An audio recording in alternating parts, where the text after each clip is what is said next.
Mes chers amis, c'est un véritable scandale qui se déroule sous nos yeux au Parlement européen. Je vous le dis, la corruption a de beaux jours devant elle. Que se passe-t-il ? Vous le savez, j'appartiens à la commission qui est chargée de lever les immunités des députés lorsqu'ils font l'objet de poursuites pénales. Nous venons de discuter de la levée d'immunité d'une députée italienne d'extrême gauche, Ilaria Salis, poursuivie pour avoir participé en Hongrie à 3 faits de violence susceptibles d'entraîner la mort et commis dans le cadre d'une organisation criminelle. Les faits sont gravissimes. Il s'agissait pour des groupes antifa de coordonner via le darknet des attaques contre des personnes supposées d'extrême droite avec un mode opératoire très bien rodé.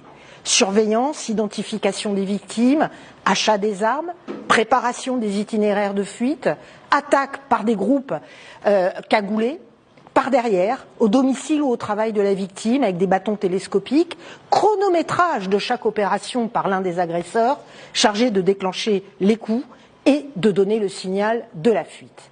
Le but, vous l'avez compris, c'est d'exercer la terreur et de créer un syndrome post-traumatique suffisamment important chez la victime pour qu'elle envoie un message de dissuasion politique. Les enquêteurs ont pu mettre à jour le caractère totalement organisé de ces faits qui ont été perpétrés dans toute l'Europe, en Allemagne, en France, en Italie, en Hongrie. C'est l'international de la terreur. Au mois de février 2023, c'est à 3 de ces opérations punitives que la députée Ilaria Salis est accusée d'avoir participé.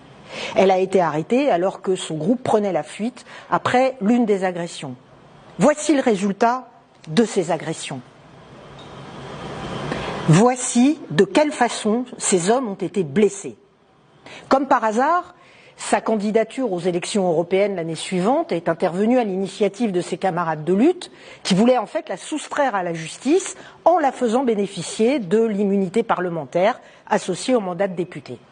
Eh bien, il faut que vous sachiez que la demande de levée d'immunité de cette députée a été rejetée par l'extrême gauche, par la gauche, par les Verts et par la droite. C'est un scandale absolu. Cela signifie que l'intéressé ne sera pas jugé le temps de son mandat, cela signifie que les victimes seront privées d'un procès et d'une indemnisation, et tout cela, les députés qui se sont opposés à la levée d'immunité n'en ont que faire, en réalité.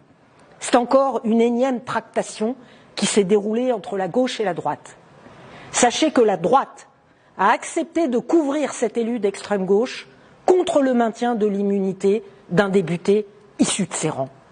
Voilà ce qu'est l'Europe. Les partis du système se couvrent les uns les autres, sans considération pour les faits, n'hésitant pas à faire entrave à la justice au mépris de tous les grands principes, toutes les grandes valeurs dont cet écosystème se targue à longueur d'année. Aux patriotes, nous avons choisi de dénoncer ces scandales. Je me suis personnellement fermement opposé au refus de levée d'immunité d'Ilaria Salis en mettant mes collègues face à leurs responsabilités.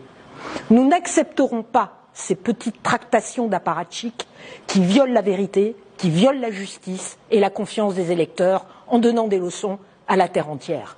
Alors je vous le dis, vous pouvez compter sur nous.